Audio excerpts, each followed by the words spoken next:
All right, so here is the Hot Mop Guy's truck and the boilers on the back with the tar. A lot of times they have these little sort of trailers that sort of trail behind the units that they have the boilers in. But this one here is he has it built into his truck itself, which is pretty smart. It's smart you have it like this instead of like the little trailers that are behind, you know? More convenient. Yeah. Oh, way more convenient. Yeah.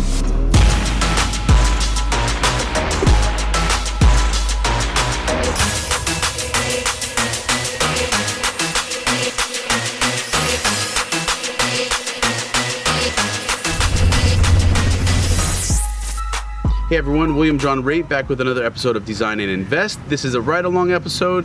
We are actually already at our first destination, and we have, I think, like 5 walks today. I got to check in on some job sites, but this one here is for a good client of mine. They are in the apartment business. They buy apartment buildings in non-rent control areas, get all the tenants out, renovate the units, make them super nice, not super nice, but nice enough to demand higher rents, get those higher rents, refinance them, keep the properties for a long term, and then they end up selling them like 10 years later, or sometimes they flip them right away once they establish the rent roll and all of that. But that's their game. These guys own thousands of units all over the US. They do a lot here in Southern California. This is one of them. And the next job site that we're going to is also another one for them. So what I do is I help them out with some design work sometimes for some stuff. Mostly their flips in residential side. This stuff they have it down. It's just they're not putting anything crazy in here. They're putting shaker cabinets and vinyl floors and the whole shebang. But I do staging for their model units. They helps them rent them for higher money and quicker when a unit is staged. So I'll stage one of the units for them usually in a project like this, and then they'll use that to show everybody and then rent the rest, and then rent that one last. Or if they rent my unit that I staged, then I swap the furniture to another unit and so on and so forth. But fast day, we're running. Let's get this done real quick and then jump on to the next one. Let's go.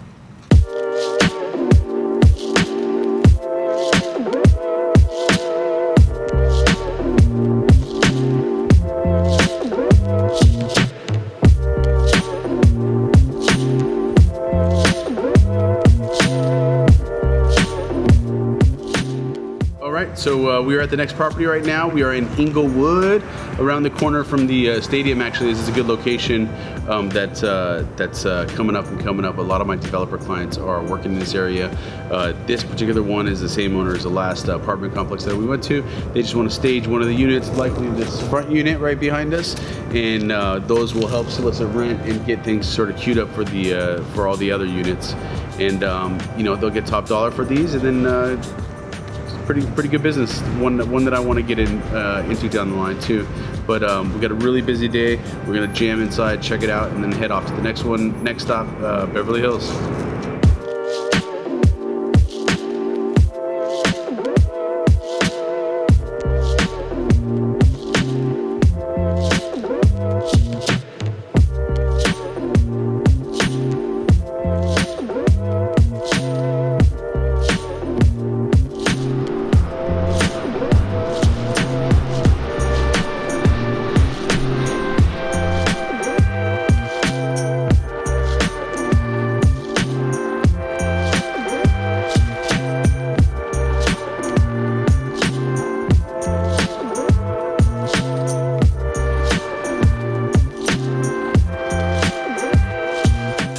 Just finished a job walk down the street over here at Beverly Hills, and I was driving by this Goodwill a few minutes ago on my way to that job walk, and I saw a chair in the window, a mid-century modern sort of leather chair. I had to come back and check it out, even though it was a little bit out of the way. I had to come back. I'm just a junkie for that kind of stuff, so let's go check it out real quick, see if it's a hit or miss.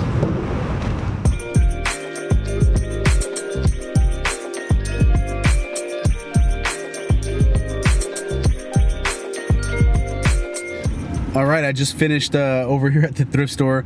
Popped in with that chair that I saw in the window. It wasn't what I thought it was. What I thought it was from the feet, I saw the little metal sleeves at the bottom, which is an indication like that's super mid-century and original looking. But it's actually not a metal sleeve. It was just painted to look like that. And you know, from a distance, it looks the business, but up close it wasn't. It was a cheap chair. It was only $50 too, but it was super wobbly and obviously not period. If it was wobbly and original, I'd still take it, especially for $50. But because I could repair it and it would be worth repairing. But this one is not even worth sitting on. But I couldn't resist myself, so I popped in and checked out what the thrift store had to offer. Bought a couple, you know, decor items for my staging business, just random, you know, accessories and stuff. But you know, overall it was a good little stop off. It was fun and scratched my itch a little bit. But now I'm off to the next job walk. The last job walk I did not film it because it's for a private client and I didn't think it was appropriate, but it was in Beverly Hills, and then now we're off to another property adjacent. I don't know, I think it's still sort of Beverly Hills adjacent, and then we're off back to the valley to check on some of my properties. All right, let's rock and roll.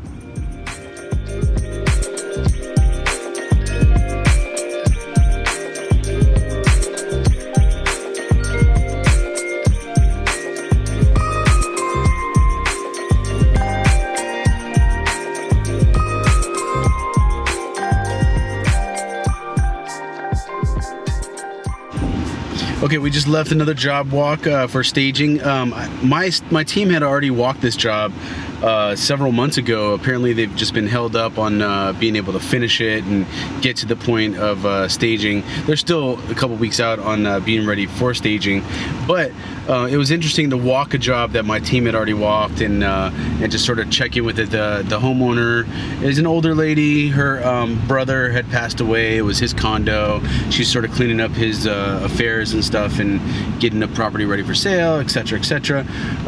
When my team had walked it last time, there was a bunch of stuff in there that was her brother's that they were just going to get rid of, probably donate to Goodwill or whatever. I don't really know, but I saw from the photos that there was a lot of art on the wall, and I like to gamble with art and like take a chance, you know, if the price is right. And I saw that, you know, it was well framed, well matted, you know, and things like that, and some cool bookshelves that had glass in it. I'll try to find a picture and insert it here too. I said, you know what, let me take everything out of there and I'll give you like $800. So I gave her a price of $800 for it, and she took it. She's like, sure, take it. And but we didn't get the staging job. I thought maybe she'd hired a different person, but come to find out she just didn't get their unit ready in time. But a lot of times doing stuff like that will also get you the job.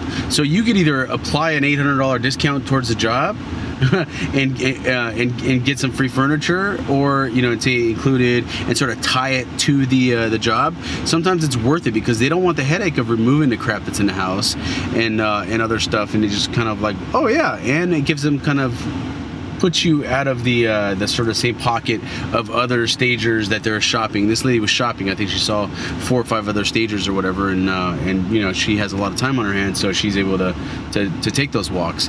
And but we're gonna most likely stage this for her in a couple weeks when they're ready. And I got all that furniture, not a lot of furniture, but I got that furniture in artwork. Really good art too. I have a Manet print. I'll put a picture of it right here. And it was a old lithograph, probably worth a few $100, just it, and a bunch of other art that was that I googled, and it's from pretty well-to-do artists, signed lithographs and things like that, and a couple of original still lifes and some cool stuff. You know, I love art, so it's good to take a gamble, and I made my money back at least, you know, probably double on just the art purchase. Plus I got these awesome glass bookshelves that will protect some of my nicer books. But yeah, keep your ears open too with things like that.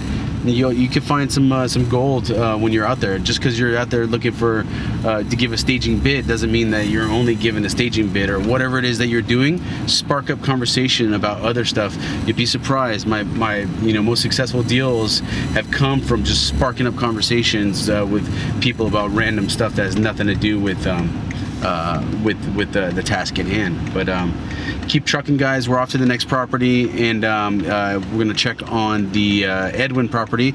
It's already drywalled, and we're meeting with the cabinet maker and rewalking the job now that it's further along, taking some final measurements of the spaces, finalizing the bid. I already put the order in yesterday at my tile company, and so pushing things along over there, and it's going really quick. You'll see it right now.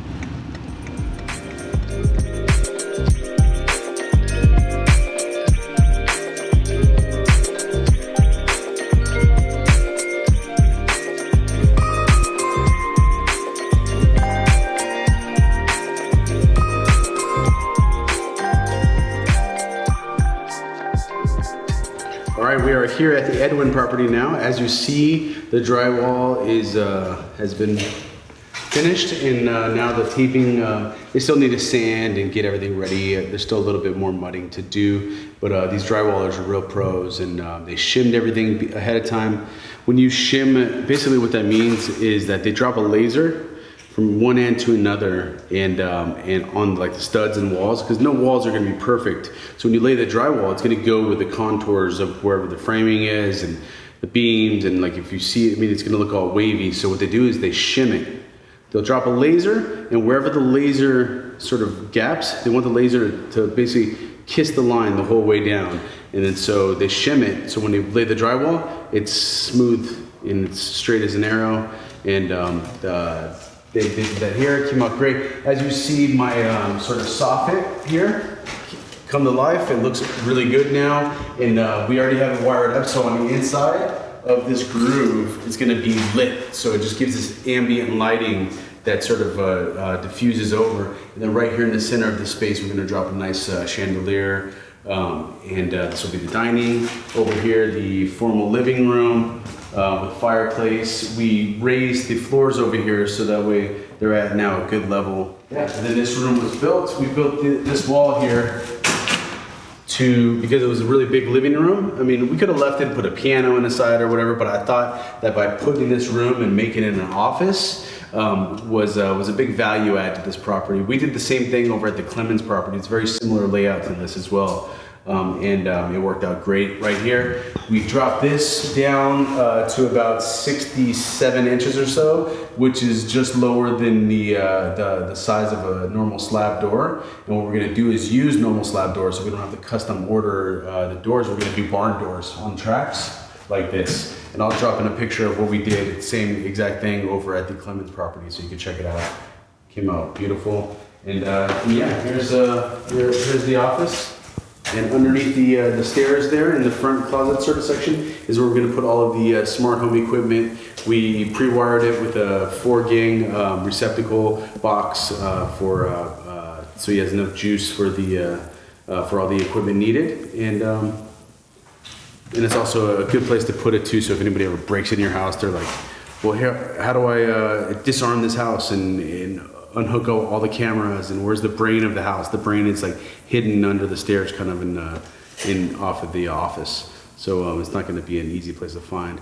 Plus, we're going to have UPS backup drives and things like that, so that way, even if somebody snips the power to the house, the cameras and everything is still active, as is all of the alarm and such. So it's a good little feature to have.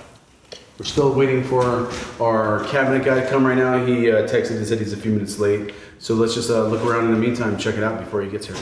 Okay, and as you see, I used another one of my signature aluminum one-light doors from our buddy Eddie. Also doing one over at the Canyon property, Clemens, Wall Grove, all the other houses. I love using these doors. They get a lot of the right kind of attention, and they're not that expensive. I think this one was a hair under $4,000, but for a custom big door that's aluminum, that's pivot, it's a pretty good deal.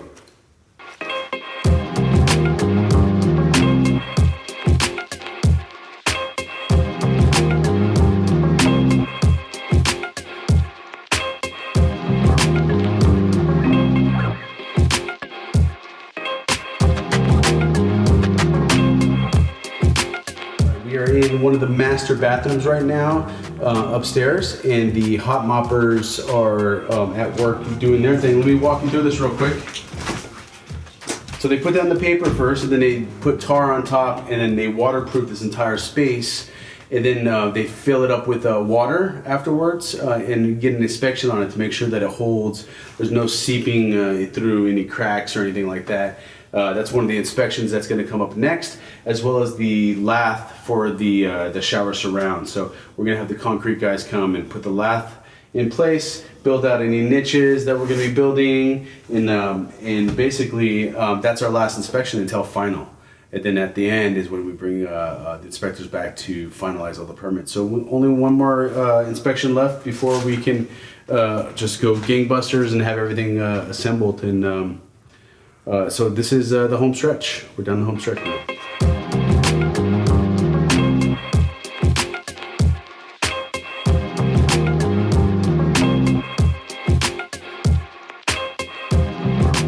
All right, hey guys, I'm here with Corniellio. He is a hot mop specialist. And do you do other stuff too, or just mainly pans? Just hot shower pans, decks, balconies. Oh, balconies too. So you do waterproofing for balconies and such? Or? Yes, with hot mop. Yeah. Oh, with hot mop. Yes. Okay, cool. And, so what we're doing here, this is the shower pan for the master bathroom, and I was just asking him a couple questions just to kind of satisfy my curiosity. And so when you have the shower dam, which is this little curb right here, a lot of times they'll do like an inverted one too with higher end showers and stuff, but this one has a curb, the dam. And I was asking him how high the blocking has to be, and this is basically blocking right here. You have to block in between the studs. So the backing holds on to. And what were you saying that it has to be? The waterproofing goes 3 inches above the dam. So the higher you build your dam, the higher you got to go with the hot mop. Okay. And then the blocking has to be behind the paper or no? Yes. Yeah. Yes.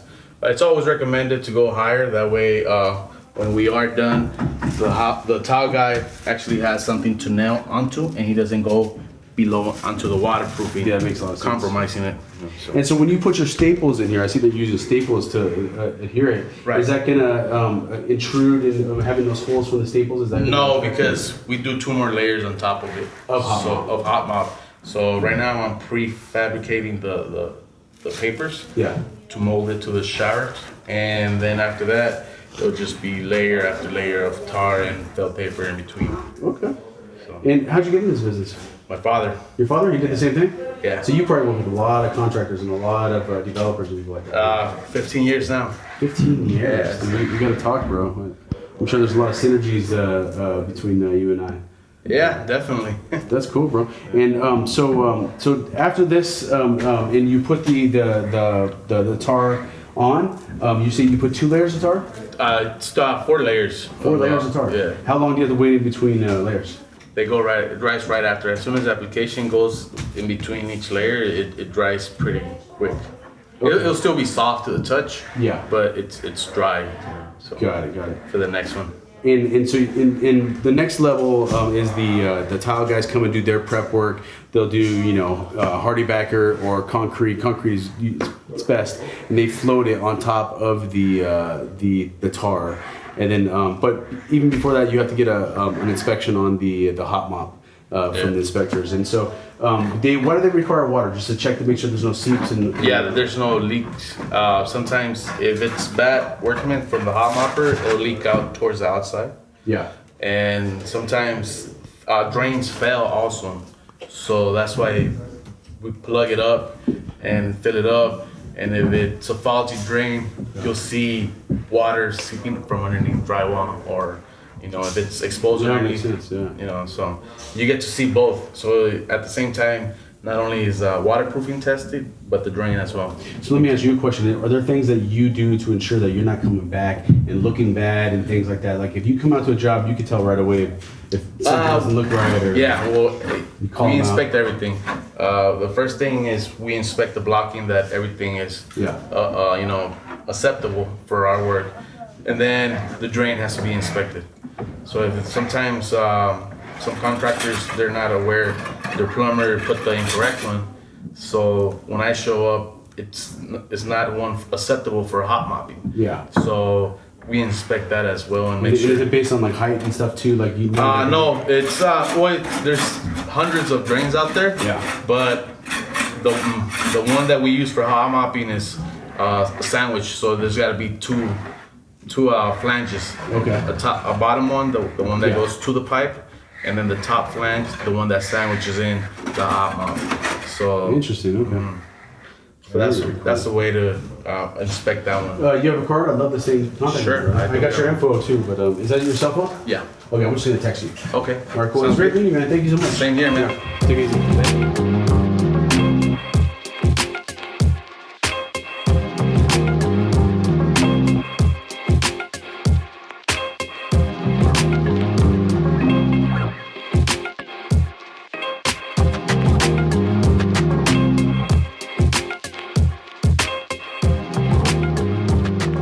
All right, so here is the Hot Mop Guy's truck and the boilers on the back with the tar.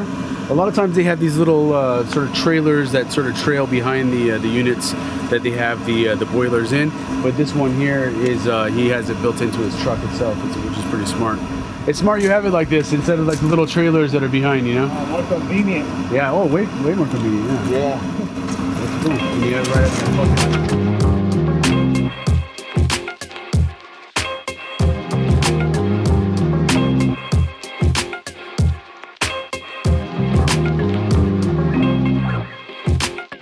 Just got home to my family, my little boy, and the day is done. Thank you so much for riding along with me. Hope you like the content. Keep sharing it, keep liking it. I'm not trying to get super famous out there, but spread the word and keep watching. Remember, design, invest, and repeat.